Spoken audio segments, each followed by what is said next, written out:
Hey everyone, welcome to the latest demo scene for the Dragons Pack PBR. This is going to be a shorter video, just showing these new blend shape in the animations. There's a bunch in the face now that we just added, and we also added some takeoff and landing animations. And this is all in preparation for our next package, the Young Dragons, which will share many of the same animations as the adult dragons, and as well as the same basic body design with the different backs types you can have and whatnot. So definitely check out the other videos to get a sense of the entire package. But for this one, let's just go straight ahead and zoom out, rotate the camera a bit, and show some, whoops, too much rotation, and show some takeoff and landing animations. So we've got this idle takeoff here, and then we've got the idle land. Alright, and with these I did add some scripting, and you can check that out in the demo scene. The dragon height will have some updates with these various things, the landing height, the tilt max and whatnot, and that's there just to basically keep the dragon on the ground when he lands. We have some basic knowledge about how far up and down he will travel, but it's never perfect, so it requires some scripting to take control. Plus, if we're already taking off and let's say we're flying forward a little bit and we tilt up. This is another new thing in the demo here. You can tilt up and down. And then we want to, land from here.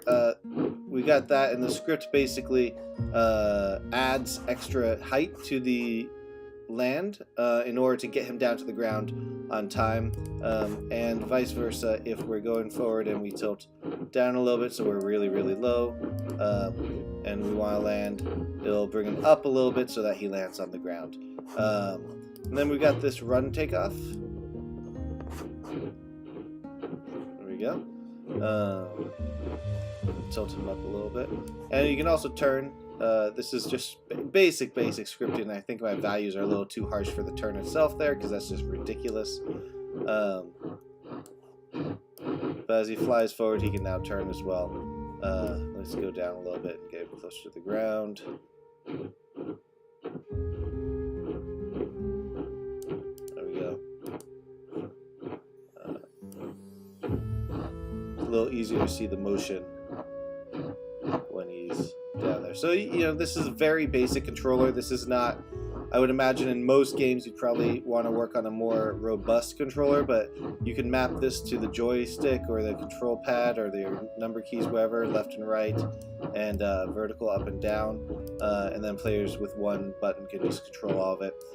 We can modify that turn right there in the script here, turn mod. This is actually supposed to be 1, I think. I figured it out before but didn't reset it. There we go, that's a little bit better. Actually 0.7 I think is what I was working with. I just have to remember to put that value in after I press stop. Let's just turn them around. Turn.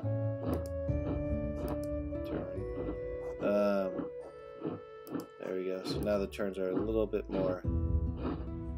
Yeah, so I think yeah, still could use some work because that's too much tilt, but you get the idea. You can work with it yourself or whoever is working for your game, and then we can of course run land running as well. So there's 2 options here. So let's just do the takeoff here, and we'll show the 2 running options. In this one, he's idling, or let's say he's flying, and then you click the run land and make him idle. He'll just stop. And so what that looks like if you don't do that, it looks a little funny because he stops and starts running again. So he lands, slides a little bit, stops, and then starts running. And so to fix that, I made a version of the same, let's turn him around. I made a version of the same animation that cuts off shorter, so it'll transition faster. So if you do the run, land, running, he lands, slides, just goes right into running. So there's some options there. You can take off again, and it looks really good. So yeah, I hope you enjoy this update. I'm very happy to have this update. I know it's been a requested update for a while, and it's just been very difficult to get to and whatnot. So there you go. Have a great day, everyone. Thanks.